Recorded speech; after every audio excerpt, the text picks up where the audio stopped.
Hello folks, time for the third day sightseeing in the UK. What is today's itinerary like? Well, it's going to be sightseeings on the way to our next destination, Cardiff, the capital of Wales. What are the highlights of today? First, visit to Stonehenge and then drive to Bath, have lunch there, and then visit the Royal Victoria Park and the Royal Crescent, and then the Roman baths, and then drive to Cardiff. So come join me in the fun. It was a 1.5 hour drive to Stonehenge from London. We could see Stonehenge from a distance even as our bus was driving towards it. We reached the parking lot and then we had to take special buses plying between that point and Stonehenge. So there we went. One of the most famous landmarks in southern England is Stonehenge. It is considered as a British cultural icon. It was listed in UNESCO's World Heritage Sites in 1986. Stonehenge is a prehistoric megalithic structure. It consists of an outer ring of vertical standing sarsen stones, each about 13 feet high and 7 feet wide and weighing around 25 tons. They were topped by connecting horizontal tintel stones held in place with mortise and tenon joints, which are unique in the contemporary monuments. How in the world were these transported and placed here? Stonehenge was not built by a single group or person, but by several different prehistoric groups over a long span of time. Archaeological evidence indicates that the site was first modified by hunter-gatherers and later by various Neolithic and Bronze Age communities. Its construction is believed to have started around 3100 BCE. This monument remains a mystery with several theories about the origin, construction, and purpose. What contributes to the mystery? Unknown builders, uncertain purpose, religious or ceremonial site, or an astronomical observatory, or a healing center, or a sound chamber for annual rituals, transportation of massive sarsen stones, and the blue stones transported from Wales, some 150 miles away, some even from Scotland, more than 400 miles away, and the astronomical alignment, acoustic properties, as the stones form a sound chamber to amplify voices or musical instruments, and of course the cultural impact. Researchers are on to unravel its mysteries. As of now, the enigmatic Stonehenge continues to captivate and bewilder. We took the shuttle and went back to the visitor center. The Neolithic huts situated just outside the visitor center provide us an idea of the life of the builders of Stonehenge. These huts help us to reconnect the ancient stones with the people who had worked there. The recreated houses are based on the remains of Neolithic houses discovered during some excavations in 2006 and 2007 over a mile from Stonehenge.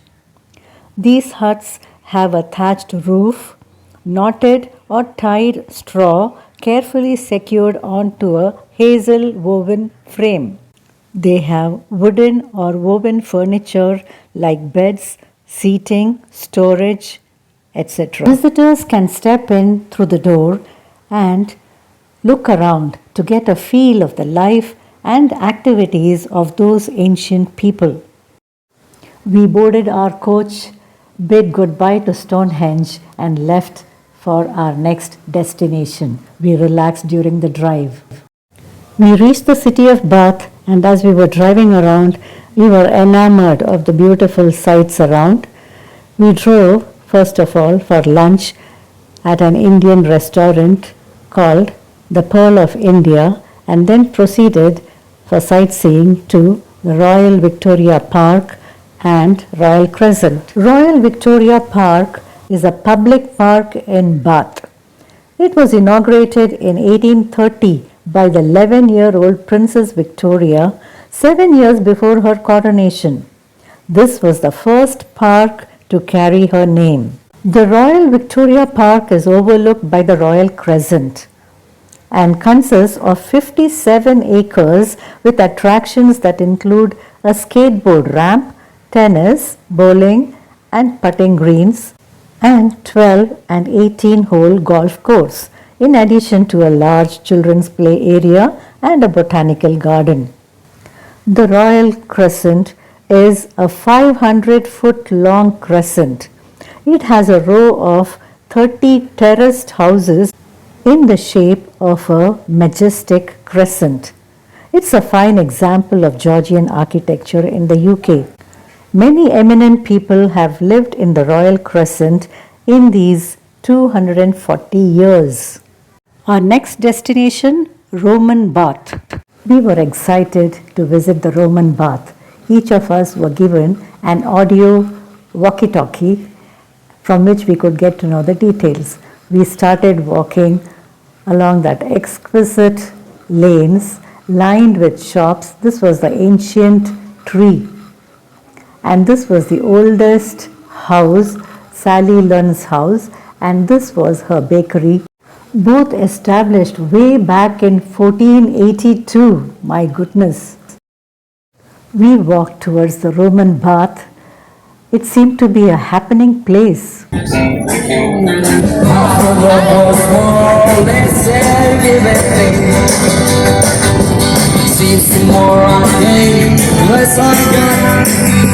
We stood in line and entered the bath for a wonderful tour. We halted at the Roman Bath in the city of Bath, Somerset, England. This is a well-preserved public bath.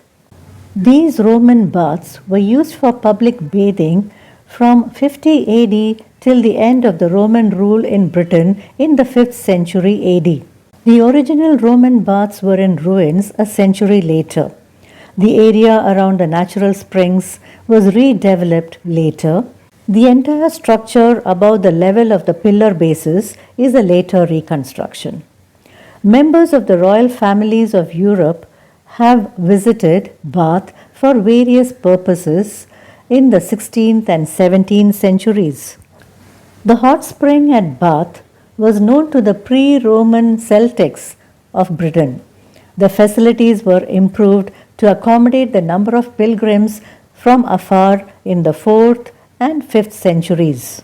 The bather would pass through the trepidarium or warm room, then a set of increasingly hot baths, that is caldari, to a plunge in the cold bath, that is frigidarium, and finally a wallow in the warm, steamy water of the great bath. People could stroll along the paved floor around the pool, sit in the niches watching without getting splashed over, and interact with the bathers.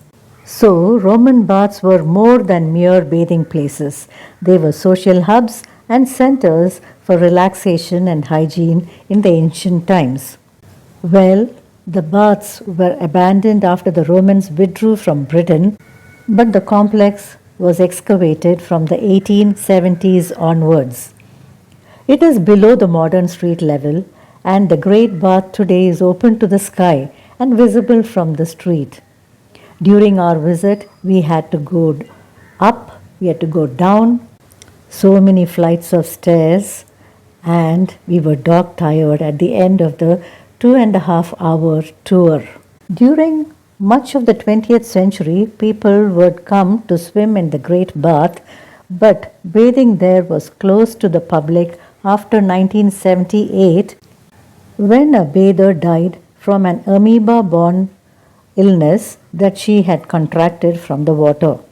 The Roman baths were a factor for Bath being recognized as a UNESCO World Heritage Site in 1987. Our tour manager distributed chocobar ice cream and we were so happy, refreshed. We walked back to the parking lot, boarded our coach and were happy to relax during our drive to Cardiff, Wales. There was still time for dinner when we reached Cardiff, so we spent almost an hour at Cardiff Bay.